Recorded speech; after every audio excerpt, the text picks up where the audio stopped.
So, I was so excited to get my Bungi Bungi, or Bungi Bungi, depending on how you prefer to pronounce it, that I already started unpacking.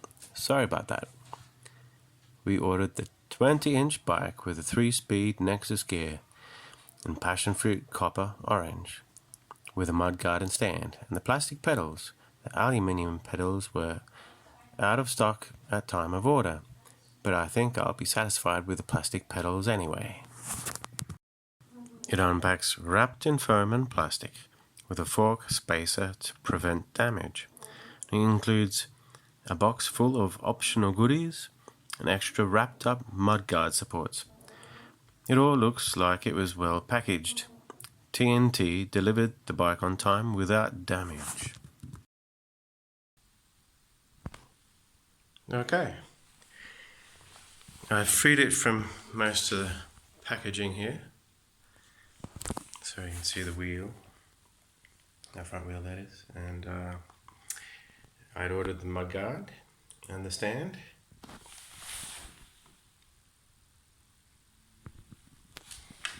Again, that's the copper orange colour you can see more of now. Came packaged with a fork separator to prevent damage. These are the brakes.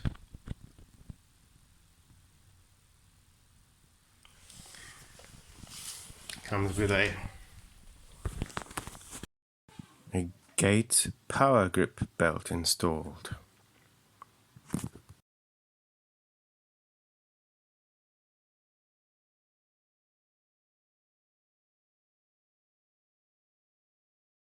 This is the Shimano Nexus 3-speed gear hub.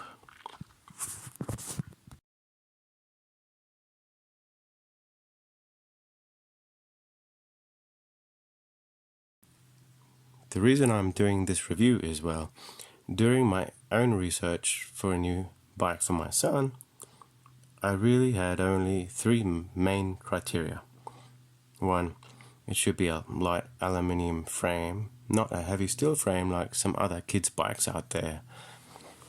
It should have a belt instead of a chain, and it should have a hub gear instead of a derailleur. It's really only 2 criteria, as you can't have a derailleur with a belt anyway, but it's an important extra advantage towards my aim of a virtually maintenance-free bike. There seem to be only a few options out there at the moment which fit my criteria. 1, the Early Rider, a British bike. 2, the Rascal. 3, the Bungi Bungi.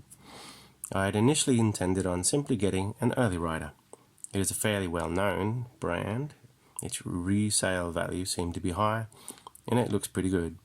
Unfortunately, at the time I was ready to buy, it seemed either impossible to get, or later on it had increased in price. It seemed like Brexit has had consequences for Early Rider in Europe. That left me with either Rascal or Bungi Bungi. Just randomly, I sent Bungi Bungi an email asking them directly why I should choose their bike over Rascal. And from there, I was greeted with very eager and friendly responses to my questions. At that point, I could have also contacted Rascal, but it would only possibly lead to indecision, so I went with Bungi Bungi. The Rascal is probably also a very good bike, with the main differences that I could see between them being the Stormy Archer gear hub and the differently shaped frame. Otherwise, it's the same idea. I can't buy both, so here I am reviewing a Bungi Bungi.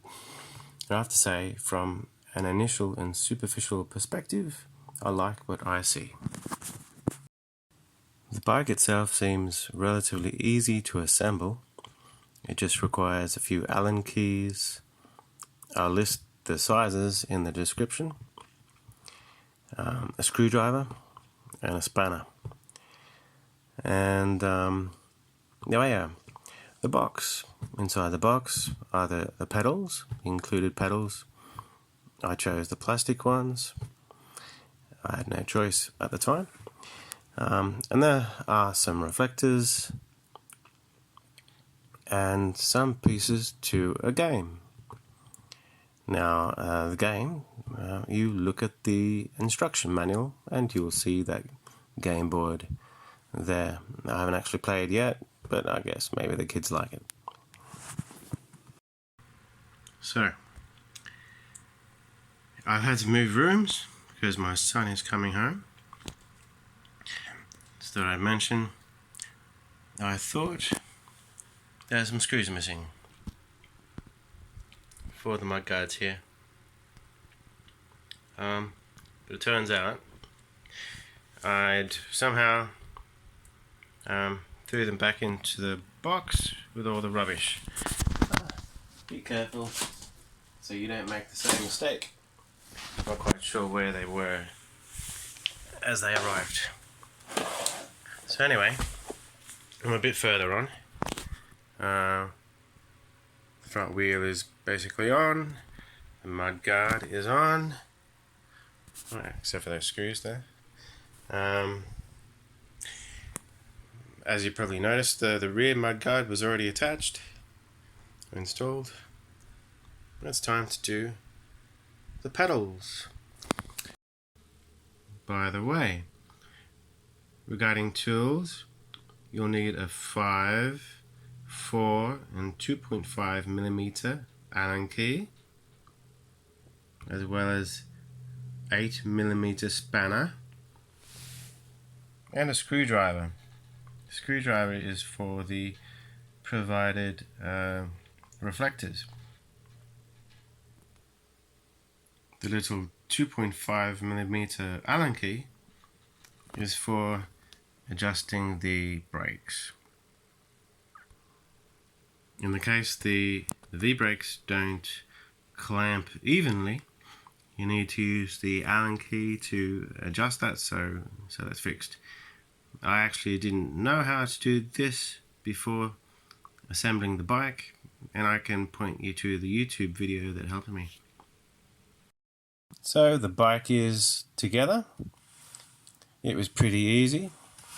Even I was able to do it, and I'm confident that my child can ride safely.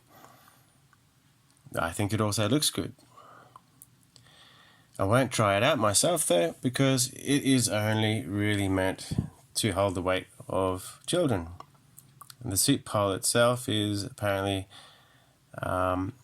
only able to hold up to 60 kilograms in weight, so don't sit on it. I've left a bit of video time here just looking at it under certain light conditions and turning the pedals and so on, and you can be your own judge of if you like it and if you would be interested in this bike. That's all. Have fun. By the way, come Christmas time, I'll be able to give this to my son, and I'll be able to update you with our experience actually using the bike. So I'll update the description after that time, and I hope you all find it useful.